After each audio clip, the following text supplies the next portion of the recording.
Students, आज हम लोग जो टॉपिक पढ़ेंगे वो है प्रोजेक्टाइल मोशन। और प्रोजेक्टाइल मोशन में हम इसके डिफरेंट सब पैरामीटर्स को डिस्कस करेंगे। सबसे पहले तो ये डिस्कस करेंगे कि प्रोजेक्टाइल मोशन होती क्या है और प्रोजेक्टाइल मोशन की कितनी टाइप्स हैं।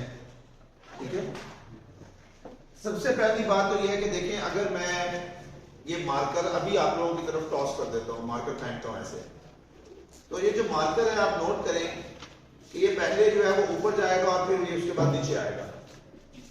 इट मींस दैट कि ये एक वर्टिकल डिस्टेंस कवर कर रहा है और फिर साथ साथ हॉरिजॉन्टल डिस्टेंस भी कवर कर रहा है। इट मींस दैट कि इसकी मोशन जो है वो टू एक्सिस के अलाउंग है। ठीक है, तो ये जो टू डायमेंशनल मोशन है ना, इस मोशन का नाम क्या होता है? Projectile motion. तो हम सबसे पहले हम इसकी डायग्राम बना लेते हैं इसकी जर्नी की, कि कोई भी ऑब्जेक्ट अगर उसको इस तरीके से थ्रो किया जाए कि वो ग्राउंड से जो है वो ऐसे ऊपर जाए और फिर उसके बाद वो नीचे आ जाए, तो आप नोट कर सकते हैं कि ये हॉरिजॉन्टल डिस्टेंस भी कवर कर रहा है और वर्टिकल डिस्टेंस भी। ठीक है, तो इसकी इस मोशन को बेटा हम क्या बोलते हैं? Projectile motion. तो सबसे पहले इसकी डेफिनेशन लिख लेते हैं। The two-dimensional motion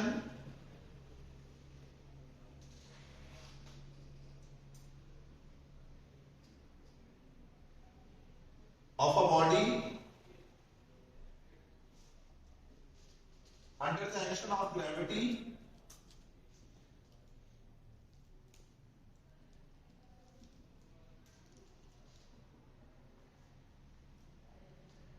is called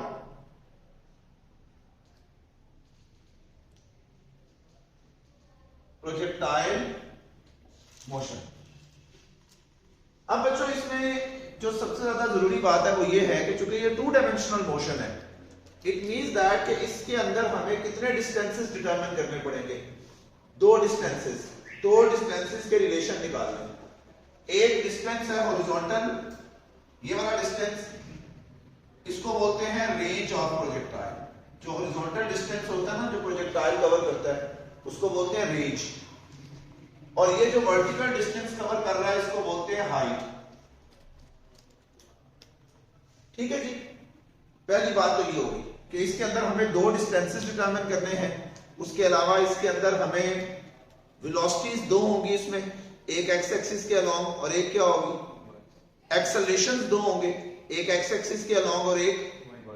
अब इसमें सबसे पहले जो आपने ये पॉइंट नोट करना है वो बेटा ये है कि एयर रेजिस्टेंस को हम यहां पे कंसीडर नहीं करेंगे through out the projectile.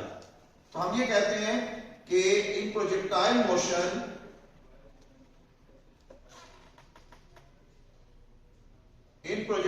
Motion air resistance is neglected.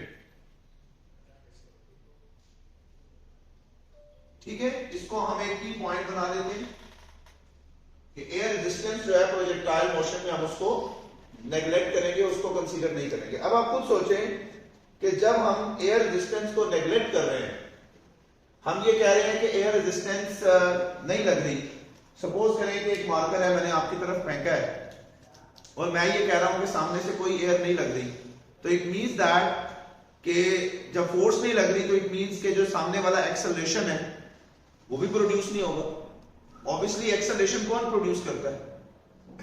Force he produce करती है ना। तो जब हम ये कह रहे हैं कि फोर्स जीरो है, फोर्स नहीं लग रही, तो इट मींस दैट कि एक्सेलरेशन भी क्या होगा? तो हम ये कहते हैं कि हॉरिजॉन्टल एक्सेलरेशन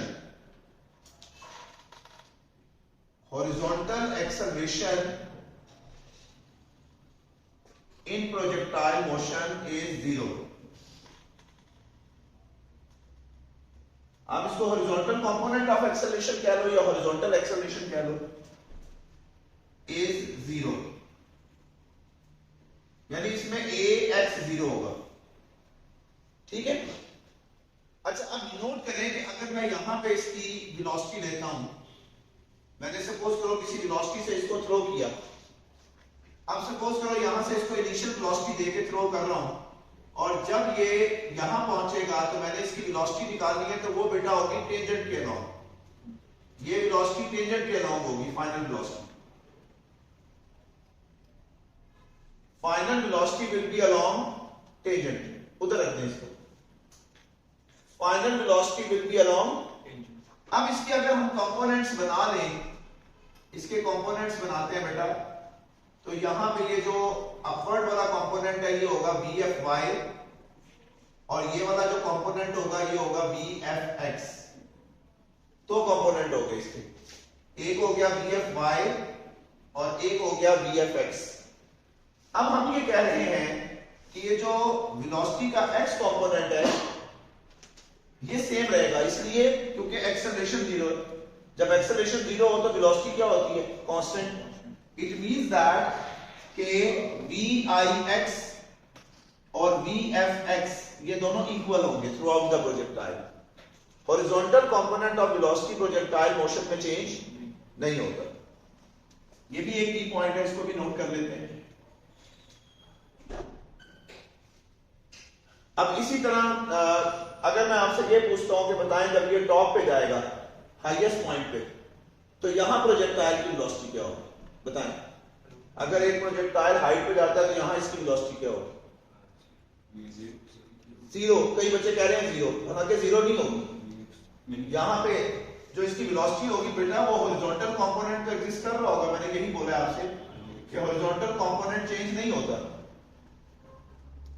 इसकी जो टोटल वेलोसिटी होती है वो x कंपोनेंट के इक्वल होती है यहां पे, ठीक है ना?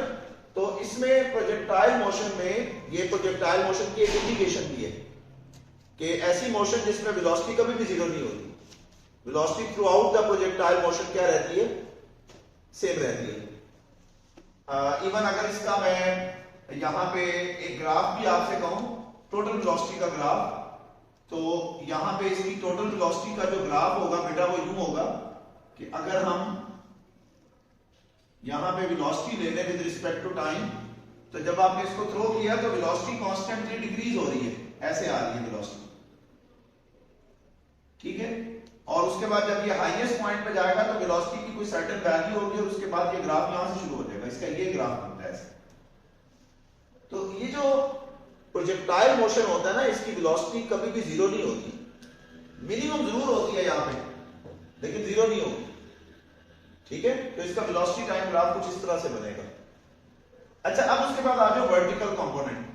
अब अगर वर्टिकल कंपोनेंट की बात करें तो बिल्कुल वो जीरो हो सकता है टॉप के ऊपर। At the highest point vertical component can be zero but horizontal component remain same. तो अब अगर आपको वर्टिकल कंपोनेंट निकालना है तो हम फर्स्ट इक्वेशन को यूज कर सकते हैं, using first equation of motion. वो क्या होती है? VF equals VI plus AT। अब इसको आप y कंपोनेंट के ऊपर लगा लें। अब आप चैप्टर नंबर 2 में पढ़ के आए हैं कि अगर एक वेक्टर A है तो उसका y कंपोनेंट AY अगर x एक्सिस से एंगल बन रहा हो तो वो होता है A sin थीटा। तो सिमिलरली VIY बेटा इक्वल होगा VI sin थीटा, और ये जो वर्टिकल एक्सेलरेशन है ये g के इक्वल होता है, तो ये gt के इक्वल आ गया। ये हमारे पास VFY की वैल्यू आ गई। अब जो टोटल वेलोसिटी है बेटा वो इक्वल होगी VFX का स्क्वायर प्लस VFY का स्क्वायर और इसका स्क्वायर रूट। अब इसमें ये नोट करें कि VFX की जगह पर मैं VIX लिख सकता हूं क्योंकि VFX और VIX इक्वल होते हैं, और VFY की जगह पर उसकी वैल्यू पुट कर लेते हैं, that is VI sin theta minus GT का स्क्वायर।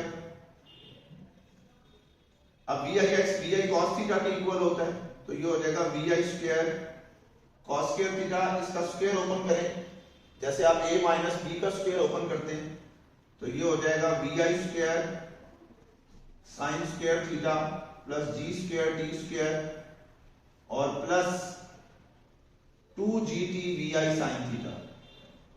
तो ये हमारे पास एक बहुत लंबी सी इक्वेशन बन जाती है। अब 1 मिनट के लिए लिखना छोड़ें जरा, आप नोट करें ये VI square cos square theta और VI square sin square theta, इन दोनों में क्या कॉमन है? वी आई स्क्वायर कॉमन हो गया, अंदर क्या आ जाएगा cos स्क्वायर थीटा प्लस वो 1 होता है। इट मींस दैट कि इसकी ये जो वैल्यू है इन दो फैक्टर्स की मिला के वो सिर्फ वी आई स्क्वायर बच जाएगी, तो कॉमन आएगा अंदर sin square theta plus cos square theta आएगा। Now it is g square t square, बल्कि यहाँ माइनस आएगा क्योंकि अब a माइनस b को ओपन कर रहे हो, तो -2gt vi sin थीटा, ये हमारे पास इसकी टोटल वेलोसिटी आ गई। ठीक है, तो मैं फिर रिपीट कर रहा हूं कि हाईएस्ट पॉइंट के ऊपर वर्टिकल कंपोनेंट 0 होता है, हॉरिजॉन्टल कंपोनेंट 0 नहीं होता, और दूसरी बात कि टोटल वेलोसिटी भी यहां पे 0 नहीं होती। आप नोट कर रहे हैं VFY ऐसे है, VFX ऐसे है, तो इन दोनों का रिजल्टेंट VF है या टोटल वेलोसिटी है। टोटल वेलोसिटी को आप VF कह लें, V कह लें, तो ये पाइथागोरस थ्योरम से हाइपोटेन्यूज इक्वल होगा base square plus perpendicular square, उससे हमने इसको सॉल्व किया तो हमारे पास ये टोटल वेलोसिटी आ गई। इसको नोट करें।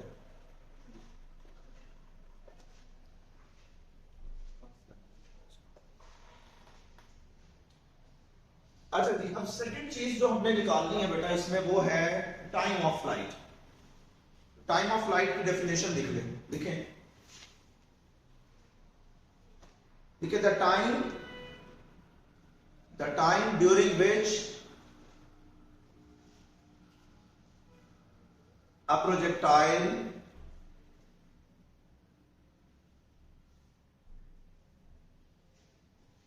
remains in air, the time during which a projectile remains in air is called time of flight.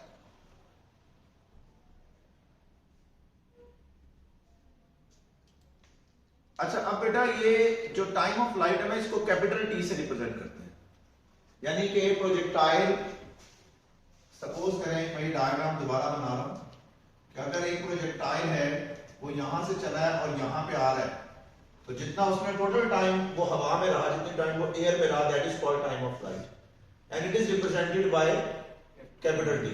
अच्छा, अब इसको अगर आपने ड्राइव करना है ना, तो इसको आप सेकंड इक्वेशन ऑफ मोशन से ड्राइव कर सकते हो, that is s equal vit plus half at square। इसमें अब टोटल वर्टिकल डिस्टेंस, क्योंकि टाइम ऑफ फ्लाइट एक वर्टिकल जर्नी में वो कवर कर रहा है, तो अगर इसको मैं y एक्सिस पे अप्लाई कर दूं, अब आप नोट करें वो जितना ऊपर जा रहा है उतना ही नीचे आएगा ना बेटा, तो टोटल वर्टिकल डिस्टेंस क्या हो जाएगा 0, और यहां पे vi y जो है उसकी जगह पर आएगा vi sin theta into capital T minus half gt square. अब ये माइनस क्यों आ रहा है, क्योंकि इनिशियली वो ऊपर जा रहा है, तो इसलिए यहां पे जो इनिशियल एक्सेलरेशन है वो इस वेलोसिटी के लिहाज से आता है, तो वो माइनस आएगा। ऊपर जाते हुए आपको पता है ay माइनस g के इक्वल हो जाएगा। अब इसको उठा के आप इधर लें तो ये हो जाएगा half gt square equal vi sin theta into t। अब ये t इसके स्क्वायर से क्या हो गया, अब इसको इधर लगा दें तो कैपिटल T इक्वल आ जाएगा 2vi sin theta divided by g। तो ये हमारे पास टाइम ऑफ फ्लाइट की वैल्यू आ गई। इसमें आप ये क्लियरली देख सकते हैं कि ये टाइम ऑफ फ्लाइट दो बातों पर डिपेंड कर रहा है। एक तो ये जो टाइम ऑफ फ्लाइट है वो डायरेक्टली प्रोपोर्शनल है इनिशियल वेलोसिटी के, और दूसरी बात time of flight directly proportional है साइन थीटा के भी। जितना ज्यादा एंगल देंगे उतना ये बॉडी ऊपर जाएगी, तो टाइम ऑफ फ्लाइट बढ़ जाएगा।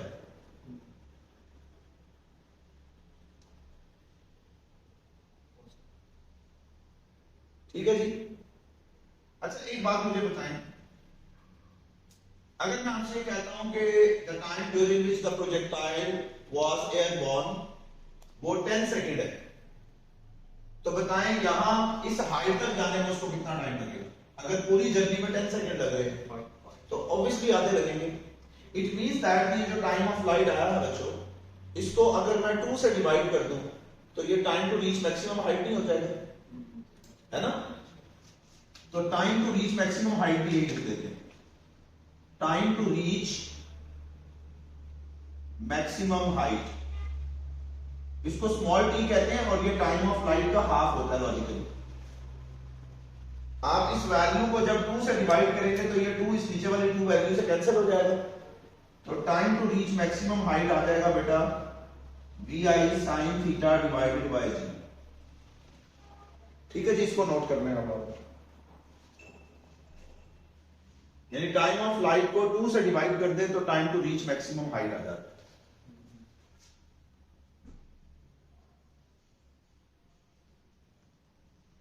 ये हमारा टाइम का क्वेश्चन कंप्लीट हो गया।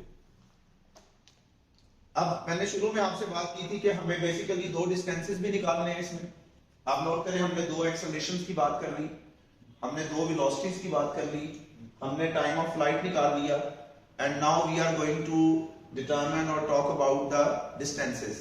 तो पहले हम बात करते हैं वर्टिकल डिस्टेंस की, that is called height of projectile. Height कौन सा डिस्टेंस होता है?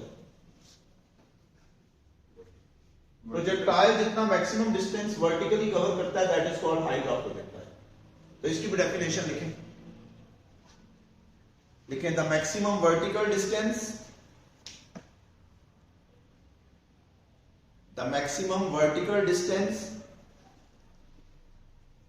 covered by projectile, the maximum vertical distance covered by projectile is called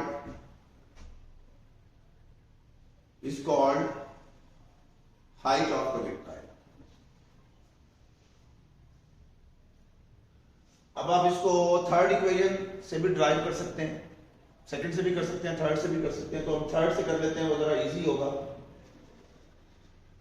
अगर आप MD-CAT प्रिपेयर कर रहे हैं तो आपको इसकी डेरिवेशंस नहीं करनी है, आपने सिर्फ एंड फार्मूलाज जो है ना उनको फोकस करना है। ये मैं आप लोगों के लिए थोड़ी डेरिवेशन करवा रहा हूँ, कुछ बच्चे जो है ना उनको नहीं समझ के ड्राइव कैसे होगा। तो using third equation of motion, तो थर्ड इक्वेशन क्या होती है? 2as equal vf square minus vi square. अब एक मिनट लिखना छोड़ें जरा बेटा, ये बताएं हाइट कौन सा डिस्टेंस है? वर्टिकल। तो इसका मतलब है यहाँ पे वर्टिकल कंपोनेंट आएगा वेलोसिटीज के। अब आप मुझे बताएं 2 इंटू माइनस जी होगा, क्योंकि इनिशियली बॉडी की तरफ जा रही है। भाई आप उसे ग्राउंड से थ्रो कर रहे हैं ना, तो जब आप ग्राउंड से थ्रो करेंगे तो इट मींस कि इनिशियली वो अपवर्ड जा रहा है। तो जब इनिशियली अपवर्ड जाएगा तो उसकी जो एक्सेलरेशन है वो आप क्या लेंगे? माइनस, और s को आप क्या लेंगे? h। और जब वो हाईएस्ट पॉइंट पे जाएगा तो ये फाइनल वर्टिकल वेलोसिटी क्या हो जाएगी? और इनिशियल वर्टिकल वेलोसिटी क्या होती है? vi sin थीटा, और स्क्वायर की वजह से दोनों पे क्या आएगा? अब आप नोट करेंगे, बन जाएगा -2gh equal -vi square sin square theta, minus cancel हो जाएगा। तो हाइट का हमारे पास फार्मूला आ गया vi square sin square theta upon g। So this is the formula of height of projectile. ठीक है बेटा, this is the formula of height of projectile. अब यहां पे भी क्लियरली पता चल रहा है कि जो हाइट है वो भी 2 बातों के डायरेक्टली प्रोपोर्शनल है।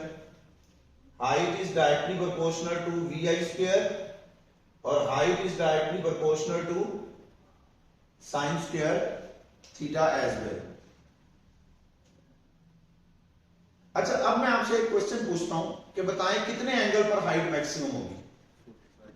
याद रखेंगे पूरी फिजिक्स में जो फिजिकल क्वांटिटी साइन या कॉस या tan पे डिपेंड करती है ना, तो इन तीनों ट्रिग्नोमेट्रिक फंक्शंस की मैक्सिमम वैल्यू 1 होती है। इट मींस कि अगर आपको मैक्सिमम हाइट फाइंड आउट करनी है तो उसके लिए sin थीटा 1 होना चाहिए, sin स्क्वायर थीटा 1 होना चाहिए। तो अब आपको पता है sin थीटा किस पे 1 होता है? 90 पे। इट मींस दैट कि अगर मैं यहां पे थीटा 90 ले लेता हूं तो sin थीटा कितना हो जाएगा? sin 90 कितना हो जाएगा? 1 हो जाएगा बेटा। जब आप यहां 1 पुट करेंगे तो हाइट क्या आ जाएगी? मैक्सिमम आएगी कि नहीं आएगी? इट मींस कि अगर एमसीक्यू आए कि कितने एंगल पर हाइट मैक्सिमम होती है, तो क्या कौन सा एंगल होगा? जो आंसर होगा आपका 90। अब इस पे एक एतराज है थोड़ा सा, देखें आप 90 पे ये तो कह रहे हैं जरूर कि हाइट मैक्सिमम होगी, लेकिन नोट करें 90 पे आप बॉडी को स्ट्रेट ऊपर फेंक रहे हैं, स्ट्रेट अपवर्ड जा रहा है, वो तो वन डायमेंशनल मोशन हो जाएगी, तो वो तो प्रोजेक्टाइल रहेगा ही नहीं। तो प्रोजेक्टाइल मोशन वो होती है जो टू डायमेंशनल हो, जिसमें बॉडी का हॉरिजॉन्टल डिस्टेंस भी होना चाहिए। तो 90 पे तो सिर्फ उसका कौन सा बेटा डिस्टेंस होगा, वर्टिकल होगा ना, हॉरिजॉन्टल तो नहीं होगा। तो इट मींस दैट कि इसका जो 90 डिग्री आंसर है ना, वो एक अप्रोक्सीमेट आंसर है, एग्जैक्ट आंसर नहीं है। यानी इसका सही आंसर बनता है कोई 89 डिग्री, लेकिन अप्रोक्सीमेशन में हम उसको क्या लेंगे, 90 लेंगे। तो 90 डिग्री ही आंसर है इसका, मतलब जब भी ये क्वेश्चन पूछा जाता है तो इसका ऑप्शन 90 होता है, लेकिन ये अप्रोक्सीमेट आंसर है, एक्चुअल आंसर नहीं है। ठीक है, तो यहां पे 90 आ जाएगा। तो नाउ प्रीवियस इक्वेशन बिकम्स, अब ये जो प्रीवियस इक्वेशन है हाइट की, वो क्या हो जाएगी बेटा, ये देखें, यहां पे h आ जाएगा, ये तो 1 हो गया ना, तो ये बन जाएगा vi²/g, और इसको आप बोल दोगे h मैक्सिमम। ठीक है, और ये भी लिख सकते हो आप। अच्छा, अब यहां पे थोड़ा लिखना छोड़े, थोड़ा सा इसमें एक और चीज बनाते हैं। ये h है ना, अब आप नोट करें vi²/g इस फार्मूला में आ रहा है ना बेटा, तो इस vi²/g की वैल्यू आपने क्या निकाली है, इसका मतलब है इस vi²/g की जगह पर आप क्या लगा सकते हैं, तो ये भी रिलेशन आ सकता है, h maximum into sin² theta. अब देखें, इसमें वो आपको किस किस्म का क्वेश्चन पूछ सकता है, इसमें आपको ये कहा जा सकता है कि एक प्रोजेक्टाइल है, वो मैक्सिमम हाइट गेन कर रहा था 10 मीटर, बताएं आप उसको 30 डिग्री पर थ्रो करें तो हाइट क्या होगी। ठीक है ना, तो फिर आप यहां पे मैक्सिमम हाइट 10 पुट कर देंगे और यहां पे 30 डिग्री पुट करके इसको सॉल्व कर देंगे। नोट करें,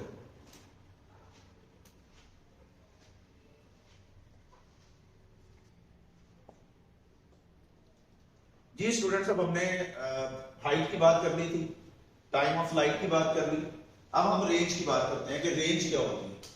देखिए, प्रोजेक्टाइल जो हॉरिजॉन्टल डिस्टेंस कवर करता है, that is called range of projectile.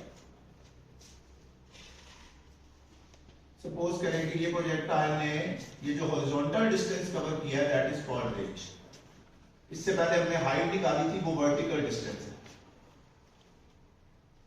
ठीक है, तो इसकी डेफिनेशन लिखें जरा,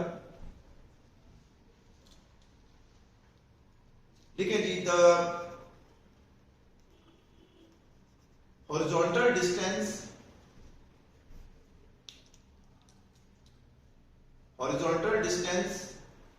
covered by projectile, the horizontal distance covered by projectile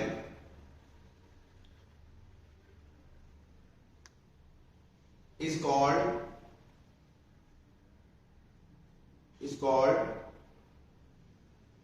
range of projectile.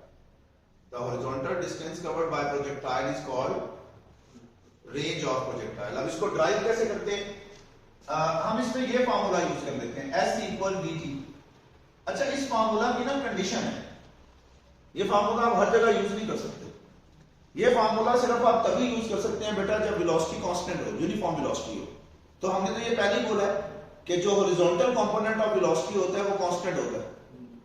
It means that कि हॉरिजॉन्टल डिस्टेंस के लिए आप ये फार्मूला यूज कर सकते हो, लेकिन वर्टिकल डिस्टेंस के लिए नहीं कर सकते, क्योंकि वर्टिकल डिस्टेंस में वेलोसिटी चेंज होती है। Horizontal component of velocity through out क्या रहता है। अब इस डिस्टेंस को आप r बोल दो, रेंज, और इसको आप x कंपोनेंट पे लगा दो, vix, वो इक्वल होता है v, इसको पहले चलें vix लिख लेते हैं, और यहां से जब आपने उसको थ्रो किया अपवर्ड, तो यहां से यहां तक जो उसने डिस्टेंस कवर किया, that is called time of flight. अब इन दोनों की वैल्यूज पुट कर दें, r इक्वल आ जाएगा vi cos थीटा, और टाइम ऑफ फ्लाइट आता है 2vi sin theta divided by g। अब आप इसको जरा थोड़ा सा रीअरेंज करें, तो ये फार्मूला हमारे पास बन जाएगा vi इंटू vi स्क्वायर, और इस चीज को मैं अलग लिख रहा हूं, 2 sin थीटा cos थीटा, ये बेटा इक्वल होता है sin 2 थीटा, ये पूरी वैल्यू sin 2 थीटा के इक्वल होती है।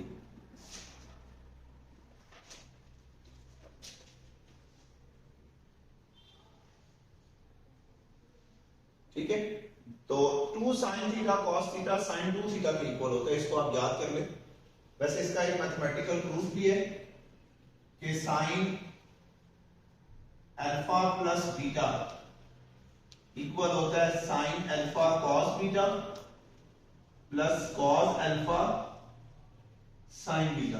तो अगर आप इसमें दोनों एंगल अल्फा ले लें, sin अल्फा प्लस अल्फा ले लें, तो ये हो जाएगा sin alpha cos alpha plus cos alpha sin alpha. तो ये दोनों सेम चीजें होंगी, ये हो जाएगा 2 sin अल्फा cos अल्फा और ये इधर आ जाएगा sin 2 अल्फा।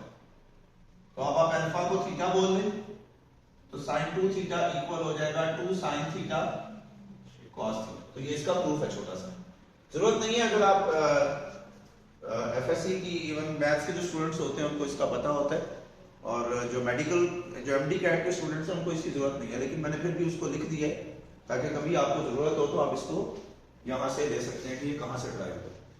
तो एनी हाउ मैं दोबारा से इसको बता देता हूं कि वी आई एक्स इक्वल होगा वी आई कॉस थीटा के, और ये टी जो है वो टाइम ऑफ फ्लाइट बन जाएगा,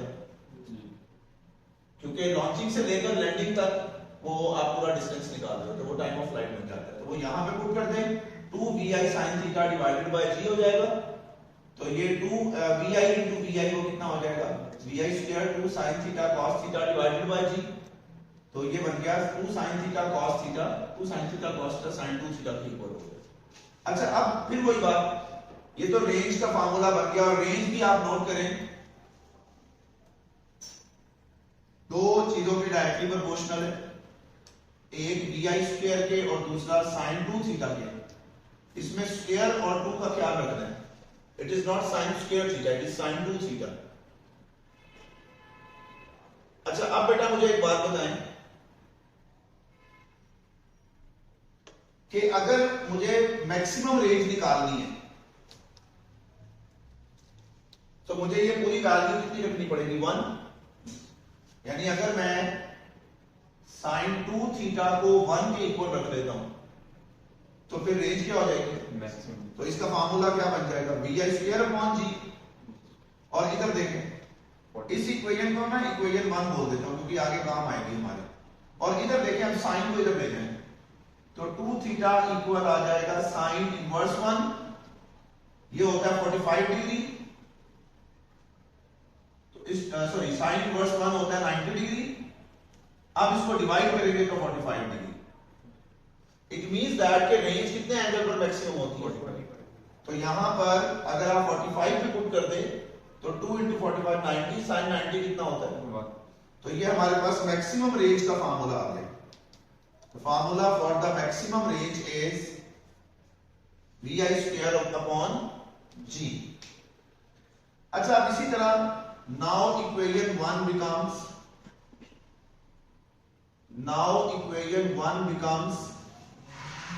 यहां पे इक्वेशन 1 क्या हो जाएगी, r इक्वल, अब आप नोट करें, इधर जरा लिखना छोड़ें, vi स्क्वायर अपॉन g, ये लिखा है यहां पे।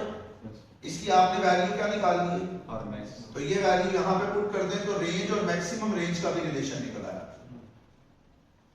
तो r इक्वल आ जाएगा r maximum into sin 2 theta.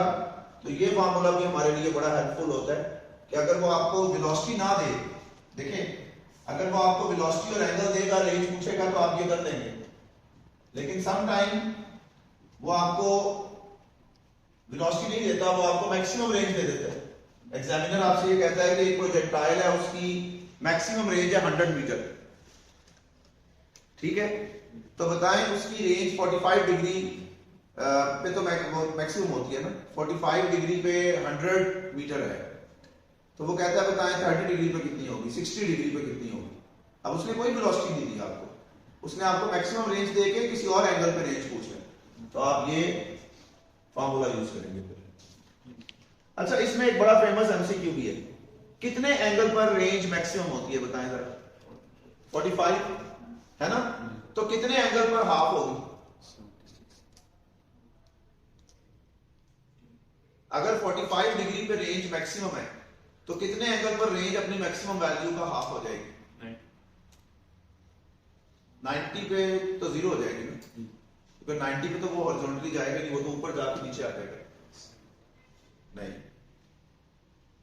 ये देखिए, अगर इस r की जगह पर मैं r मैक्सिमम डिवाइडेड बाय 2 कर दूं, यानी रेंज को मैक्सिमम का हाफ ले लूं,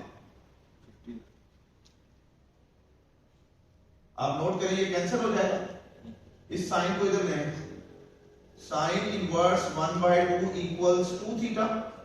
अब ये होता है कैलकुलेटर से आप करके देख सकते हैं 30 डिग्री, तो यहां पे आ जाएगा 30 डिवाइडेड बाय 2, तो ये पता है कितना बन जाएगा 15 डिग्री। 45 डिग्री पे रेंज मैक्सिमम होती है और 15 डिग्री पे अपनी मैक्सिमम वैल्यू का क्या हो जाती है, यानी एक प्रोजेक्टाइल है वो अगर मैक्सिमम 100 मीटर दूर जा रहा है 45 डिग्री पे, तो अगर आप उसको 15 डिग्री पे थ्रो करेंगे तो वो 50 मीटर पे गिर जाएगा, ये मतलब होता है इसका। तो ये भी आपको एक क्वेश्चन भी मैंने करवा दिया इसका कि इस तरह का इसमें से क्वेश्चन आ सकता है। अगर वेलोसिटी को डबल कर दें तो रेंज पे क्या फर्क पड़ेगा। एक प्रोजेक्टाइल है, उसको हम थ्रो कर रहे थे विद सपोज 20 मीटर पर सेकंड से एट सर्टेन एंगल, अगर एंगल वही रखा जाए और उसकी वेलोसिटी को डबल कर दिया जाए तो रेंज पे क्या फर्क पड़ेगा। तो ये देखिए स्क्वायर टाइम बढ़ रही है, अगर डबल करेंगे तो 2 का स्क्वायर कितना होता है, तो ये 4 टाइम्स बढ़ जाएगा। ठीक है, तो ये हमने आज प्रोजेक्टाइल मोशन के सारे इंपॉर्टेंट पॉइंट्स नोट कर लिए। अब इसमें एक और चीज भी है, काइनेटिक एनर्जी का भी रिलेशन आता है, वो भी नोट कर लें। काइनेटिक एनर्जी ऑफ प्रोजेक्टाइल, कोई चीज मिस नहीं होनी चाहिए। फिर मैं आपको हाँ, इसमें एक चीज और है कि ऐसे दो एंगल जिनका सम 90 डिग्री होता है ना बेटा, उन पे रेंज सेम होती है, उनको कॉम्प्लीमेंट्री एंगल्स कहते हैं। जैसे 30 और 60, 30 और 60 का सम कितना होता है 90। जो रेंज 30 पे होगी बेटा वही रेंज किस पे होगी, 60 पे होगी। तो ऐसे दो एंगल जिनका सम कितना हो 90, उन पे रेंज बेटा हमेशा क्या होती है, सेम होती है। इसको 45 प्लस थीटा और 45 माइनस थीटा भी बोलते हैं। सपोज करें आप एक एंगल सपोज कर लें 30 है, 45 में 30 ऐड करें कितना होता है 75, 45 में से 30 माइनस करें कितना होता है 15, तो 75 और 15 को ऐड करें कितना होता है 90।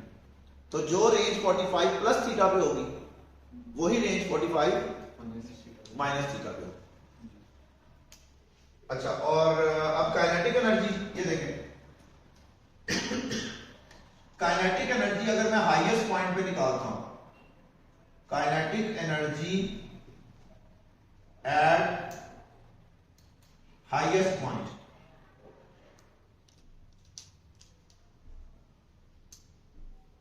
आप मुझे बताएं, इसको मैं काइनेटिक एनर्जी H बोल देता हूं, kinetic energy at highest point. What is the formula of kinetic energy. लेकिन हाईएस्ट पॉइंट पे वेलोसिटी सिर्फ हॉरिजॉन्टल होती ना बेटा, तो यहां पे ये हो जाएगा half m v i x की जगह पर आ जाएगा v i square cos square theta. भाई लिखना छोड़े, ये क्या चीज होती है 1/2 एम वी स्क्वायर, ये भी तो काइनेटिक एनर्जी होती है, लेकिन अब कौन से वाली होगी, इनिशियल। तो हाईएस्ट पॉइंट पे काइनेटिक एनर्जी निकालने का फार्मूला आ गया initial kinetic energy into cos square theta. ये आप नोट करें, initial kinetic energy into cos square theta. और अगर हाईएस्ट पॉइंट पे मुझे पोटेंशियल एनर्जी चाहिए, आपसे एग्जामिनर कहता है कि पोटेंशियल एनर्जी निकालें, तो वो यूं होगा कि initial kinetic energy into sine square theta. ये भी आपको पूछा जा सकता है, ठीक है, इसको भी नोट कर लें।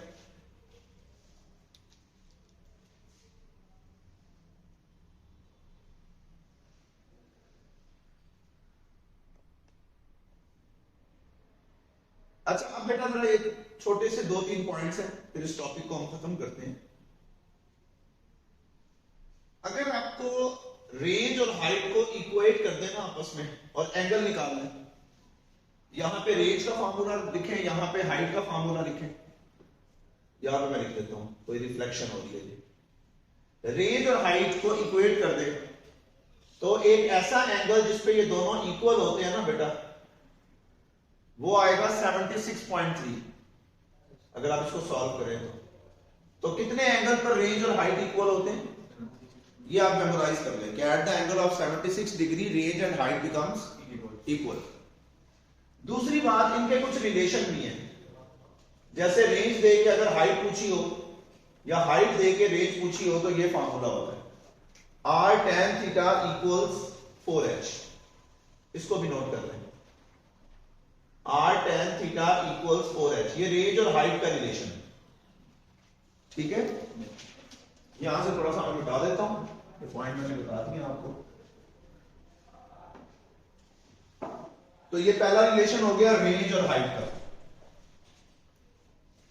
अच्छा, इसी तरह हाइट और टाइम ऑफ फ्लाइट का भी रिलेशन है। h equal gt²/8। मतलब अगर आपको एग्जामिनर टाइम ऑफ फ्लाइट देता है कि एक प्रोजेक्टाइल है वो पूरी जर्नी में 2 सेकंड ले रहा है, तो बताएं उसकी हाइट क्या होगी। तो यहां जस्ट 2 पुट कर देना, ठीक है। यहां पे 2 पुट करेंगे, उसकी क्या निकल आएगी। और इसी तरह लास्ट में रेंज और टाइम ऑफ फ्लाइट में भी रिलेशन है। आपको याद है आपने बोला था r इक्वल होता है vi cos theta into T. ये देखें, ये रेंज और टाइम ऑफ फ्लाइट में रिलेशन होता है, r equal vi cos theta into T. तो ये बेटा आपके पास रिलेशंस आ गए। मैंने आपको हाइट के बारे में बताया, आज हाइट दे के रेंज पूछता है, रेंज दे के हाइट पूछता है, वो मैंने बताया। और कितने एंगल, कौन से एंगल्स होते हैं जिन पे रेंज सेम होती है, जिनका सम 90 होता है, या फिर 45 प्लस थीटा, और दूसरा कौन सा था 45 माइनस थीटा। बेटा इन दोनों पे रेंज क्या होती है, सेम होती है। और इन एंगल्स को हम क्या बोलते हैं, कॉम्प्लीमेंट्री एंगल्स। क्लियर हो गए सारे कॉन्सेप्ट। बाकी इंशाल्लाह पेपर में हम डिस्कशन करेंगे।